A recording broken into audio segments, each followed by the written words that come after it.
C'est juste un petit clip pour manifester un peu mon état d'esprit. J'étais convaincu cette année, à Pâques, qu'il y aurait eu l'enlèvement. Il y avait Osée qui nous parle du printemps, qui me parlait beaucoup. Lorsque Dieu dit que sa venue sera aussi sûre que la pluie du printemps. C'est Osée chapitre 6.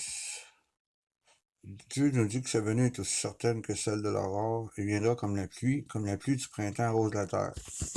Donc, pour moi, le printemps me parle beaucoup par rapport à l'enlèvement. Il y a aussi la parabole du figuier, ceux qui cherchent sur la saison de la venue de Christ savent le calcul qui est fait et nous montre que l'année 2022 est cruciale à ce point-là, à ce point de vue-là.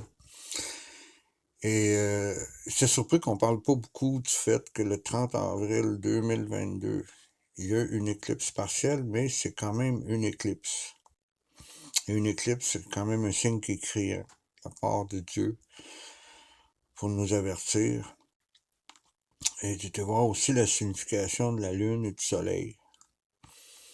Quand je regarde cette éclipse-là, j'ai l'impression de voir l'époux qui rejoint son épouse. Qu'il y a comme un mariage qui se fait. Puis, de voir encore pour trouver du texte pour appuyer le fait que l'Église est comparée à la lune. Et nous, on reflète la lumière de Dieu, de Jésus. Nous sommes le reflet de sa lumière. Et la lune est le reflet de la lumière de Dieu, de Christ. Le soleil, on n'est pas surpris comparé. On compare à Jésus. Encore là, j'étais chercher un texte pour essayer d'appuyer ça.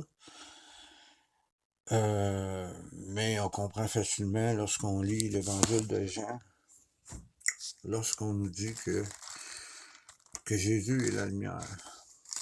Cette lumière, la véritable lumière qui éclaire tout homme. On sait que Jésus est la lumière du monde. Alors, dans cette éclipse-là, je vois vraiment la réunion de Jésus avec son Église. Cette éclipse-là va se passer dans la constellation du Bélier qui est en sandwich avec la constellation des Poissons et celle du Taureau.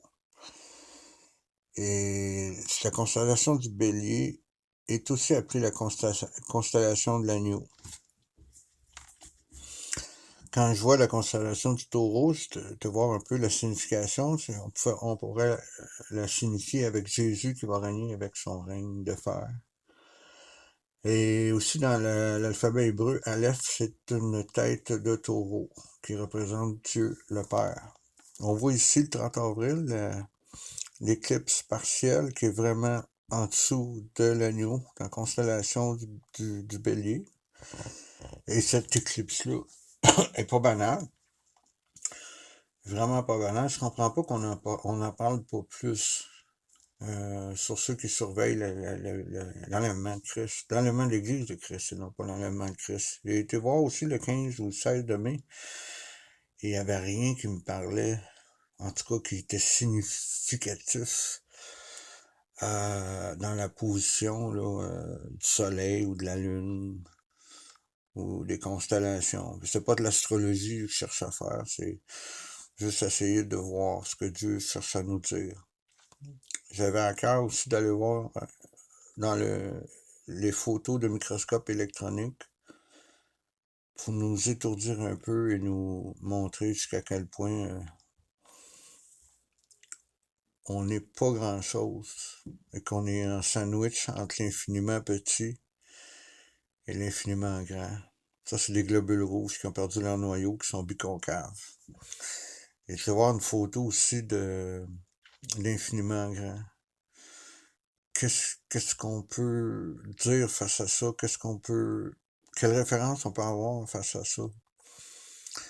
On n'est pas grand-chose au niveau physique, mais on est grand-chose au niveau de notre esprit qui est renouvelé par le Saint-Esprit, puis qui nous est donné grâce au sang de Jésus versé sur la croix.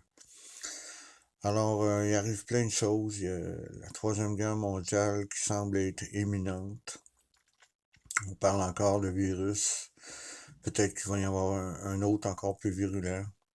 Mais on sait, lorsqu'on voit l'Apocalypse, les 4 chevaux de l'Apocalypse, le blanc, le rouge, le noir, le vert ou le pâle, le blanc me fait penser beaucoup